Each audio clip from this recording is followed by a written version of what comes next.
Gentlemen, if you're over 60 and you masturbate, I urge you to watch this video to the end, because chances are nobody has ever told you the whole truth, not your doctor, not your friends, not even your younger self. I'm Dr. Lucy Cherry, andrologist with over 15 years of experience, and today I'm going to break the silence on a topic that mainstream medicine carefully avoids. Here's the uncomfortable question nobody asks out loud, but millions of men ask themselves in silence every day. Is masturbation still healthy for me at this age? Or is it silently causing damage I can't see? Maybe you've felt that strange ache in your lower abdomen after a solo session. Maybe you've noticed your erections aren't quite what they used to be. And suddenly a little voice creeps in. Is this hurting my prostate? My hormones? My heart? The truth is, nobody talks about this. Most of us didn't grow up with reliable sexual. The Harvard study that changed everything. In 2016, researchers at Harvard School of Public Health published a study that sent shockwaves through the medical community. They tracked more than 30,000 men over nearly 2 decades, asking one question: could ejaculation frequency predict long-term prostate health? The answer was yes, and significantly so. Men who ejaculated at least 21 times per month had a 33% lower risk of developing prostate cancer compared to those who ejaculated only 4 to 7 times per month. Let that sink in. The most common cancer in older men, potentially reduced not by medications, not by surgery, but by regular ejaculation.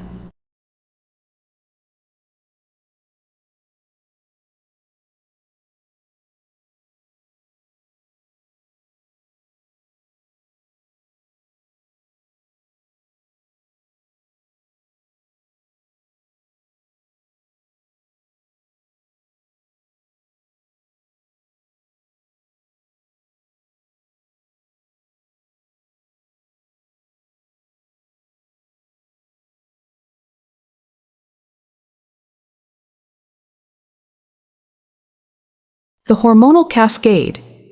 Nobody explains orgasm, whether with a partner or solo, triggers a cascade of hormonal benefits.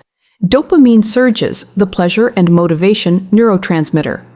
Oxytocin floods the brain, the bonding and well-being hormone. Cortisol drops. Why does this matter? Because elevated cortisol is directly linked to high blood pressure, abdominal weight gain, chronic fatigue, and declining testosterone. So when you masturbate and reach orgasm, you're not just releasing tension, you're literally rebalancing your entire neuroendocrine system.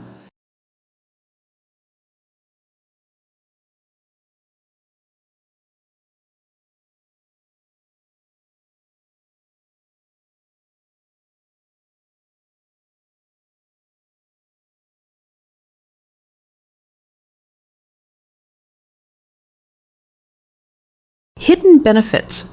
Your doctor never mentions. First benefit, pelvic floor strengthening. During orgasm, the pelvic floor muscles contract rhythmically, like a mini workout. Over time, this strengthens the pelvic floor, which is crucial because weak pelvic muscles can lead to erectile dysfunction, urinary leakage, and loss of ejaculatory control. Second benefit, improved deep sleep. The prolactin released massively after orgasm signals the body to rest. Combined with reduced cortisol and increased oxytocin, you have the perfect storm for deep, restorative sleep. Third benefit, immune boost. The Mayo Clinic confirms orgasm can improve immune response by increasing immunoglobulin A levels. Research published in the Journal of Urology shows regular ejaculation can reduce inflammatory markers in the prostate.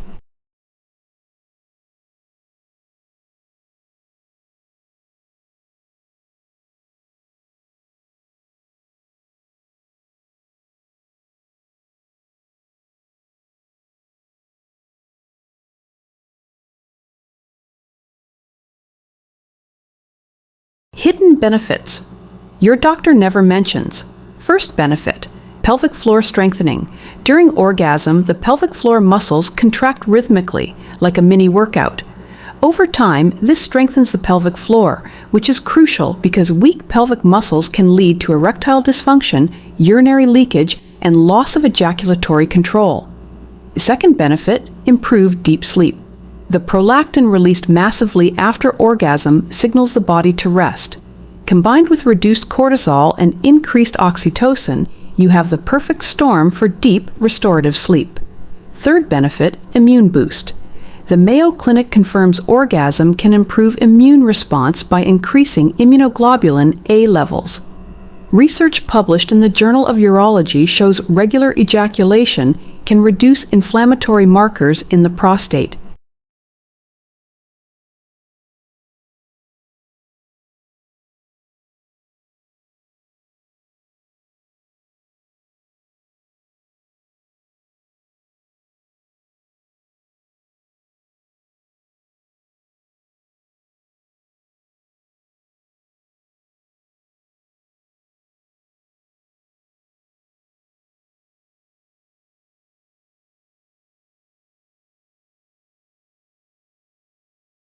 The real risks. Nobody warns you about risk 1, pudendal nerve compression. If you sit hunched on a hard chair for 10 to 30 minutes, you may be compressing the pudendal nerve, the one that runs directly to your genitals and pelvic floor. Compress it too often for too long, and you could experience numbness, tingling, erectile dysfunction, or chronic pelvic pain. Risk 2, microtrauma. Using the same grip, pressure, and motion, especially without lubrication, over years can cause repetitive stress injuries, skin irritation, micro tears, inflammation, and desensitization of nerve endings. Suddenly, orgasms take longer or you feel less sensation with a partner. That's not aging, it's the packaging. Risk 3, pornography-induced expectation bias. If most of your arousal comes from high-stimulation visual content with rapid cuts, your brain's sexual triggers can get rewired. Real intimacy, slower, messier, imperfect, may then cause performance anxiety or absence of your action plan. Start tonight with 3 simple changes. Lie down instead of sitting. Use lubricant even if you think you don't need it. Slow down. Take 15 minutes instead of 5. Over the next 30 days, track how you feel after each session. Note changes in energy, mood, and sleep. Adjust frequency based on your body's response. Gentlemen, if you're over 60 and still masturbating, good. Now do it more intelligently.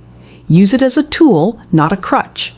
Respect it as a mirror, not a mask.